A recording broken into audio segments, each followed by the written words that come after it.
Hari ini saya akan menyampaikan firman dengan judul Esok Penuh Harapan. Mari kita akan lihat Ratapan 3 ayat 19 sampai 23 yang berbunyi demikian. Ingatlah akan sengsaraku dan pengembaraanku, akan ipu dan racun itu. Jiwaku selalu teringat akan hal itu dan tertekan dalam diriku. Tetapi hal-hal inilah yang kuperhatikan. Oleh sebab itu aku akan berharap. Tak berkesudahan kasih setia Tuhan. Tak habis-habisnya rahmatnya. Selalu baru tiap pagi, besar kesetiaanmu. Amin. Kita baru saja meninggalkan tahun 2020 yang penuh dengan tantangan dan memasuki tahun 2021 yang penuh dengan harapan. Kita tentu mengharapkan tahun ini menjadi tahun yang lebih baik dibandingkan dengan tahun 2020 yang penuh dengan pandemi. Walaupun pandemi masih akan tetap berlangsung sepanjang tahun yang baru ini. Tetapi saya yakin sesuai dengan firman Tuhan, Yeremia 29 ayat 11, Tuhan berkata, sebab aku ini tahu rancangan-rancangan apa yang ada padaku mengenai kamu. Demikianlah firman Tuhan, yaitu rancangan damai sejahtera dan bukan rancangan kecelakaan, untuk memberikan kepadamu hari depan yang penuh dengan harapan. Dengan keyakinan akan firman itu, kita bisa berkata, esok penuh harapan. Nah, bagaimana supaya kita bisa mengalami masa depan yang lebih baik? Ada 3 kunci yang firman Tuhan jabarkan. Yang pertama, pikirkanlah kebaikan Tuhan. Saudara, ayat 19 dan 20 tadi berkata, ingatlah akan sengsaraku dan pengembaraanku. Kalau saudara mengingat sengsara, persoalan, masalah COVID, masalah mungkin keuangan yang menekan kita sepanjang tahun yang lalu, jiwa kita akan stres, batin kita akan tertunduk. Kalau saudara memikirkan kemalanganmu, engkau akan seperti orang yang makan ipuh atau racun maut yang mematikan. Inginkah saudara menjadi orang yang tidak bahagia? Kalau saudara mau tidak bahagia, pikirkanlah dirimu sendiri. Pikirkan masalahmu. Bersungut-sungutlah dengan keadaanmu. Maka engkau akan menjadi makin tertekan. Tetapi kalau saudara memandang kepada Tuhan, maka akan ada harapan yang Tuhan berikan. Dulu orang Mesir kuno punya kebiasaan. Sepanjang tahun, kalau mereka mengalami hari-hari yang baik, sukacita, mereka akan mengambil batu berwarna putih, memasukkan ke sebuah tempat. Tapi kalau hari-hari yang dialaminya jelek, mereka akan memasukkan batu hitam. Dan pada akhir tahun mereka akan menghitung berapa banyak batu putih atau berapa banyak batu hitam. Dengan demikian mereka bisa menyimpulkan apakah tahun itu tahun yang buruk ataukah tahun yang baik. Tetapi sebagai anak Tuhan, kita harus fokus bukan pada hal yang buruk. Justru kita harus fokus dan melihat sisi positif di balik tantangan yang ada dalam hidup kita. Pemazmur pernah berkata di dalam kesulitannya, Mazmur 42 ayat 5, inilah yang hendak ku ingat sementara jiwaku gundah gulana, bagaimana aku berjalan maju dalam kepadatan manusia, mendahului mereka melangkah ke rumah Allah dengan suara sorak-sorai dan nyanyian syukur dalam keramaian orang-orang yang mengadakan perayaan. Ketika jiwanya tertekan, penuh dengan masalah, dia justru pergi ke rumah Tuhan, menyanyi memuji Tuhan dengan bersorak-sorai, sehingga ada kekuatan yang dia alami di dalam kehidupan ini. Sikap semacam itulah yang kita juga harus miliki. Di tengah tantangan, pikirkanlah kebaikan Tuhan. Saya pernah membaca kisah ada seorang penulis yang menulis di secari kertas karena dia biasanya membuat buku-buku untuk dicetak. Dia menulis begini, tahun ini ada banyak tantangan yang saya alami. Saya dioperasi empedu dan harus terbaling sekian waktu di ranjang rumah sakit. Saya juga pada tahun ini berusia 60 tahun dan saya harus pensiun, meninggalkan pekerjaan yang saya sukai, yang sudah saya geluti puluhan tahun. Tahun ini juga papa saya yang tercinta meninggal dunia dan tentu itu menimbulkan duka di dalam hati saya. Lagi pula anak saya mengalami tabrakan mobil sehingga mobil kami rusak cukup parah dan kita harus mengeluarkan dana yang cukup besar untuk memperbaiki mobil tersebut. Saudara, ketika penulis ini menulis, rupanya moodnya sedang tidak baik. Dan kemudian karena kelelahan dia tertidur. Si istri masuk ke kamar dan melihat tulisan si suami yang bernada negatif itu.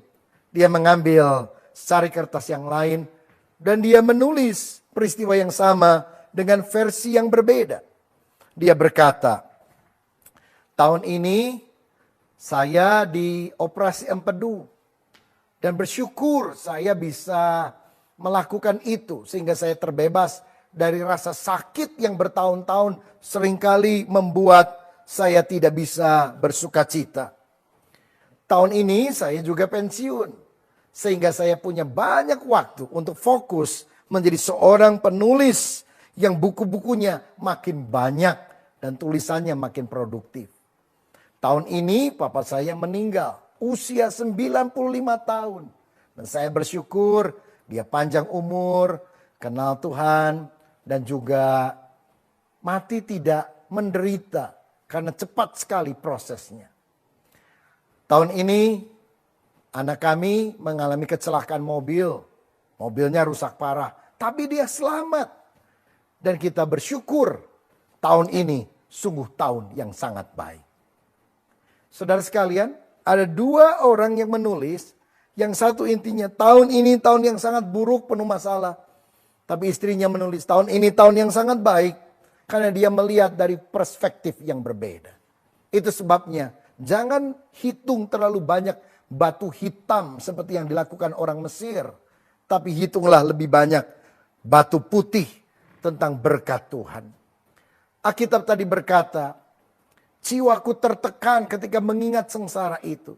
Tetapi kemudian hal-hal inilah yang kuperhatikan. Sebab itu pengharapanku muncul. Apa yang dikatakan oleh Nabi Yeremia ini? Ayat 21 sampai 23. Tak berkesudahan kasih setia Tuhan. Tak habis-habisnya rahmatnya. Selalu baru setiap pagi. Besar kesetiaanmu. Saudara, kita harus selalu ingat. Tiap bangun pagi ada hari baru, ada berkat baru. Rahmat Tuhan tak berkesudahan. Tantangannya besar. Tapi kemurahan Tuhan jauh lebih besar dari tantangan yang kita hadapi. Karena itu belajar menyanyi satu lagu lama. Hitung berkatmu satu-satu. Ingat semua janganlah lupa. Hitung berkat Tuhan satu persatu. Maka kita akan memiliki hati yang besar. Kita bersyukur karena Tuhan tidak pernah meninggalkan kita. Saudara, sepanjang tahun ini percayalah. Kalau Tuhan pernah memelihara orang Israel 40 tahun di tanah yang tandus di padang pasir. Dengan mengirimkan mana dari sorga. Setiap pagi ada mana yang Tuhan berikan. Begitu juga setiap pagi ada berkat baru yang saudara akan terima. Pikirkan kebaikan Tuhan. Yang kedua, bagaimana supaya kita bisa memiliki hari esok yang penuh dengan harapan. Hidup mengutamakan Tuhan. Di ayat 24 sampai 26 dari Ratapan 3 dikatakan, Tuhan adalah bagianku, kata jiwaku. Oleh sebab itu aku berharap kepadanya. Tuhan adalah baik bagi orang yang berharap kepadanya. Bagi jiwa yang mencari dia. Adalah baik menanti dengan diam pertolongan Tuhan. Nabi Yeremia di dalam kitab Ratapan ini berkata, Tuhan adalah bagianku. Berarti Tuhan adalah harta yang terpenting. Saudara sekalian, biar kita punya kerinduan yang menyala-nyala. Hidup di dalam Tuhan lebih daripada hidup di dalam berkat-Nya. Cari Tuhan, Sang Pemberi, bukan hanya pemberiannya. Sebab kalau kita mengutamakan Tuhan, cari dulu kerajaan Allah dan kebenarannya, maka semuanya itu akan ditambahkan kepadamu.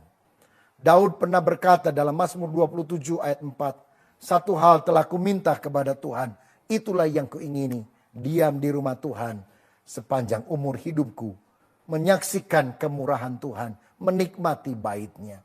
Daud itu raja, dia bisa minta kemenangan atas musuh-musuhnya.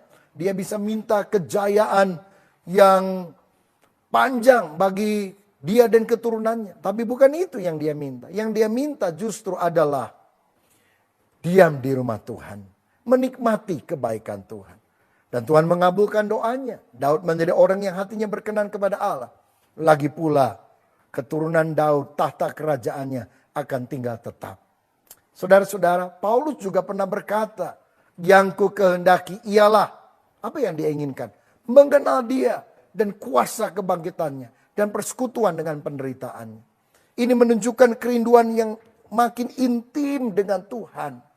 Mari sepanjang tahun ini kita hidup lebih mengutamakan Tuhan. Bukan mengutamakan diri, tapi hidup berfokus kepada Kristus. Cari kehendaknya, cari keinginannya. Nah, apa cirinya orang yang hidup mengutamakan Tuhan? Ada dua hal yang dicatat di sini. Yang pertama, mengandalkan Dia sesuai dengan firman Tuhan tadi. Hidup berharap kepada Tuhan. Karena Tuhan sanggup memberikan kemenangan dan pertolongan dalam segala aspek kehidupan kita. Jangan mengandalkan manusia, saudara akan kecewa. Juga jangan mengandalkan kekuatanmu sendiri yang sangat terbatas. Andalkan Tuhan, Dia penolong yang dapat dipercaya. Engkau mengandalkan suami, bisa kecewa. Mengandalkan istri, bisa kecewa. Mengandalkan orang kaya, engkau bisa kecewa. Mengandalkan Tuhan, tidak pernah kecewa. Saya ingat satu kali ada seorang istri ngomong begini kepada suaminya. Pap, tadi malam itu saya mimpi loh. Kamu kasih saya kado. Kalung berlian yang besar dan mahal. Apa ya artinya? Ini sebetulnya kode, saudara-saudara, kode keras karena rupanya istrinya nggak pernah dikasih perhiasan oleh suaminya sepanjang pernikahan. Suaminya terdiam dan kemudian dia bilang, oke, nanti malam saya akan belikan ya, kamu akan tahu jawabannya. Wah, istrinya senang, saudara. Apalagi ketika suaminya keluar untuk membeli sesuatu. Dan akhirnya ketika suaminya balik, dia berdebar-debar karena dia pikir mungkin suaminya sadar nih, bertobat nih. Dia akan kasih kalung berlian. Yang dia beli lalu dia kasih apa? Buku tafsiran mimpi. Kamu kan mimpi ya. Ini baca tafsirannya apa artinya. Waduh, kecewalah dia. Itulah orang yang mengandalkan manusia. Pasti akan kecewa. Tapi kalau kita mengandalkan Tuhan, maka kita tidak akan pernah kecewa. Saya tidak bilang bahwa keinginan saudara apalagi dapat berlian akan terkabul. Tetapi kalau kita mengutamakan Tuhan, perkara-perkara yang baik Tuhan akan berikan. Orang yang mengutamakan Tuhan juga akan mencari Dia. Itu yang dikatakan oleh firman Tuhan. Tuhan itu baik bagi jiwa yang mencari Dia. Artinya apa? Kita harus berdiam diri di hadirat Tuhan. Mencari wajah Tuhan. Masuk di dalam hadirat Tuhan. Berdoa menanti-nantikan Tuhan dalam penyembahan. Haleluya, puji Tuhan, Engkau baik. Yesaya 40 ayat 29-31 berkata, Dia memberi kekuatan kepada yang lelah dan menambah semangat kepada yang tiada berdaya. Orang-orang muda menjadi lelah dan lesu dan teruna-teruna jatuh tersandung. Tetapi orang-orang yang menanti-nantikan Tuhan mendapat kekuatan baru. Mereka seumpama Raja Wali yang naik terbang dengan kekuatan sayapnya. Mereka berlari dan tidak menjadi lesu. Mereka berjalan dan tidak menjadi lelah. Banyak tantangan yang kita sudah hadapi. Tapi kalau kita mengandalkan Tuhan, menanti-nantikan Tuhan, diam dalam hadirat Tuhan, angin boleh datang. Tapi kita akan terbang seperti Raja Wali yang mengatasi badai. Bisa melihat dari perspektif ilahi, dari sudut pandang Allah, dari atas. Bukan terkurung oleh masalah yang ada di bawah. Sehingga kita yakin esok penuh dengan harapan. Bagaimana supaya kita bisa memiliki masa depan yang lebih baik? Yang pertama, pikirkan kebaikan Tuhan. Yang kedua, hidup mengutamakan Tuhan. Yang ketiga, yang terakhir, miliki keteguhan dalam Tuhan. Ratapan 3 ayat 27-33 berkata, adalah baik bagi seorang pria memikul kuk pada masa mudanya. Biarlah ia duduk sendirian dan berdiam diri kalau Tuhan membebankannya. Biarlah ia merebahkan diri dengan mukanya dalam debu. Mungkin ada harapan. Biarlah ia memberikan pipinya kepada yang menamparnya. Biarlah ia kenyang dengan cercaan.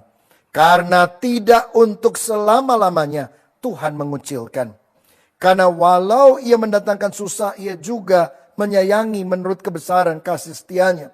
Karena tidak dengan rela hati ia menindas dan merisaukan anak-anak manusia. Saudara, hidup ini penuh dengan tantangan. Tapi Tuhan ingin agar kita tegar, kuat, teguh. Dan kekuatan itu adalah kalau kita sungguh-sungguh berharap kepada Tuhan. Hidup di dalam Tuhan. Saudara, ada kesulitan yang berasal dari luar diri kita. Tapi juga ada kesulitan dari dalam yang kita harus hadapi dengan kekuatan Tuhan. Kesulitan dari luar apa saja? Misalnya kesulitan karena pekerjaan, kesulitan karena masalah keuangan. Saya ingat satu kali seorang pengusaha mengalami kerugian dalam usaha. Dia dikejar-kejar penagih hutang. Wah, dia sangat stres. Tapi kemudian firman disampaikan, nasihat diberikan, doa dilakukan untuk dia. Dan terus dia mulai datang kepada Tuhan. Dan akhirnya dia berkata, waduh sekarang saya lebih lega. Dulu rasanya mau mati bunuh diri, jalan gelap rasanya. Sekarang masalah saya masih ada. Tetapi hati saya sudah jadi lebih besar. Dulu hati saya kecil, saya lihat masalahnya sangat besar. Sekarang hati saya lebih besar. Karena saya yakin Tuhan menyertai dan akan memberikan jalan keluar. Walaupun saya harus ulet menghadapinya. Dan masalah saya tampak lebih kecil. Malah akhirnya dia bisa menyelesaikan masalah hutang piutangnya. Dan sekarang lebih diberkati dari waktu yang lalu. Saudara, karena itu kalau saudara punya masalah, jangan dibesar-besarkan. Masalah yang besar dilihat kecil. Karena kita melihatnya dari sudut pandang Tuhan. Saudara ingat tidak? Ada 10 pengintai yang melihat kondisi tanah Kanaan. Dan semuanya yang 10 ini negatif. Mereka berkata apa? Wah, musuh kita itu besar-besar. Seperti raksasa yang akan menelan kita sampai habis. Kita ini ibarat belalang-belalang. Loh saudara, masa dia bayangkan dirinya seperti belalang dan musuhnya seperti raksasa? Ini kan terlalu membesar-besarkan. Orang yang terlalu menggede-gedein masalah, oh dia akan terpuruk. Saya ingat satu cerita, saudara. Satu kali ada seorang yang naik taksi, dia duduk di belakang, lalu supirnya mengemudikan mobil ke tujuan yang telah diminta. Di tengah jalan, saudara, penumpang ini berubah pikiran karena mau berhenti dulu di salah satu minimarket yang ada. Lalu dia tepuk pundak supirnya, maksudnya menepi dulu, saya mau beli sesuatu. Begitu ditepuk, waduh itu kalap saudara sekalian. Si supir taksi hampir nabrak, untung masih bisa ngerem. Lalu dengan terengah-engah dia berkata, aduh kenapa Pak? Kaget sekali saya. Lalu penumpang ini berkata, loh Bapak ini gimana? Masa cuma saya tepuk pelan begitu karena saya mau minta berhenti sebentar, saya mau beli sesuatu, kagetnya luar biasa. Anda pernah jadi supir taksi enggak? Oh, sebetulnya gini, ini hari pertama saya jadi supir taksi. Dan ini penumpang pertama yang saya angkut yaitu Bapak. Wah kalau gitu belum bisa nyetir. Oh enggak, saya sudah pula pengalaman puluhan tahun nyetir. Tapi dulu saya nyetir mobil jenazah. Jadi nggak pernah ada yang tepuk pundak saya. Jadi ketika Bapak tepuk pundak saya kaget karena saya pikir saya masih mengemudikan mobil jenazah. Nah ini dibesar-besarkan ini saudara. Kalau saudara membesar-besarkan masalah, waduh, engkau tidak akan bahagia di dalam kehidupanmu. Tapi berlakulah seperti Yosua dan Kaleb. Ketika mereka melihat tanah yang sama, musuh yang sama, tantangan yang sama. Mereka berkata, musuhnya memang besar. Tapi Allah yang menyertai kita jauh lebih besar dari seluruh masalah kita. Saudara, kita percaya God is greater than any problem you have. Allah kita lebih besar dari semua masalah yang engkau alami. Dan kalau saudara sungguh-sungguh bertekun di dalam Tuhan, engkau akan berkemenangan. Nah, tetapi kita juga harus menjadi orang yang tegar, memiliki keteguhan iman di dalam Tuhan, menghadapi kesulitan-kesulitan dari dalam. Terutama apa? Bagi yang sudah berkeluarga, sifat pasangan kita. Ya mungkin istrinya cerewetnya luar biasa, saudara. Ya mungkin suami bisa bersuara mantap di kantor, suaranya seperti singa dari Yehuda. Tapi kalau pulang ke rumah takut sama singa betina. Suami pang 5, istri pang 6, lebih hebatan istrinya. Waduh, ini juga masalah di dalam yang harus dibereskan. Atau juga ada istri-istri yang punya suami yang pelitnya luar biasa. Dan kita bergumul dengan masalah ini. Saya ingat satu kali, ada seorang suami yang baru saja punya anak, istrinya baru melahirkan. Dan kemudian waktu malam si suami berdiri di sisi box bayi, memandangi, lalu menggeleng-gelengkan kepala, menarik nafas panjang. Istrinya berkata, "Pap, kenapa? Kamu terharu ya melihat anak kita yang baru lahir?" "Enggak, saya bukan terharu gara-gara itu. Saya justru mikir, ini box kecil banget, kok sampai harganya 30 juta, ini dari mana ya?" Waduh saudara, rupanya yang dia pikir bukan bayinya. Ini biaya beli boxnya itu mahal. Bener ini. Saudara, saking pelitnya ini orang. Nah, saya mau katakan masalah di dalam keluarga, internal bisa saja terjadi. Tetapi mari kita belajar untuk bisa mengatasi dengan apa? Kesabaran, ketekunan, kegigihan. Minta kasih Tuhan mengalir dalam hidup kita sehingga kita bisa berkemenangan. Ya memang kesulitan kita juga akan hadapi sepanjang tahun ini. Tapi percayalah seperti yang ayat 31 tadi katakan. Karena tidak untuk selama-lamanya Tuhan mengucilkan. Badai boleh datang tapi badai pasti akan berlalu. This too shall pass. Semuanya ini akan berlalu. Tidak selamanya Tuhan mengucilkan. Tidak selamanya Tuhan menindas. Dan ayat 32 tadi juga berkata, karena walau ia mendatangkan susah, ia juga menyayangi menurut kebesaran kasih setianya. Kita akan disayangi, kita akan mengalami kasih setia Tuhan. Saudara-saudara, karena itu teguh menghadapi segala tantangan. Tough time never lasts, but tough people do. Masa yang sulit tidak akan bertahan, yang bertahan adalah orang-orang yang ulet. Saudara ingat Tuhan Yesus Kristus, dia mengalami tantangan yang sangat hebat.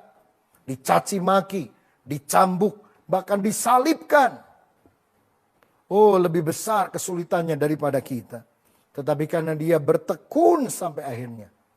Kitab Filipi 2 berkata, akhirnya Allah memberikan kepadanya nama di atas segala nama. Yang oleh dalam nama Yesus, setiap lutut akan bertelut, semua lidah akan mengaku bahwa Yesus adalah Tuhan. Kalau kita tekun, pasti kemenangan Tuhan akan berikan. No cross, no crown. Tidak ada salib, tidak ada mahkota. No pain, no gain.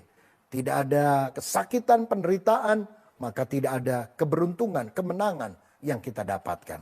Saya percaya tahun ini akan menjadi tahun yang penuh dengan harapan jika 3 hal tadi kita lakukan. Yang pertama, pikirkan kebaikan Tuhan. Yang kedua, hidup mengutamakan Tuhan. Yang ketiga, miliki keteguhan dalam Tuhan. Tuhan Yesus memberkati, mari kita berdoa. Bapa, terima kasih untuk tahun yang baru yang Tuhan berikan kepada kami. Kami tahu tahun ini pun penuh dengan tantangan, tapi kami yakin bersama dengan Tuhan, kami tidak melihat masa depan gelap, kami justru melihat masa depan yang cerah, terang, karena Tuhan bersama dengan kami.